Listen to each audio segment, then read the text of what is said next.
আসসালামু আলাইকুম, সবাই কেমন আছেন? দেখুন বিশাল বড় এক কচু। কিন্তু এটা ভিডিও করার কারণটা হলো এই যে দেখুন এখানে বাসা বানাইছে। মানে প্রত্যেকটারই প্রাণীর বাসার প্রয়োজন পড়ে, নিজস্ব ঘর বা বাসস্থান যাকে বলে।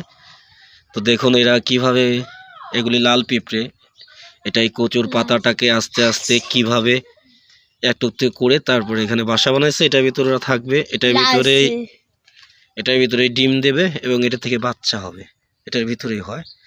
তো এটা ভাঙলে এটা দিয়ে কিন্তু এটা সাধারণত মাছের আধার হিসাবে ব্যবহার করা হয়। তো আমি এটা পুরোটা খুলবো না, এখানে খুললে পড়ে যাবে। তো এটা ভিতরে অনেক ডিম আছে, এই ডিমগুলি দিয়ে মাছ ধরা হয়।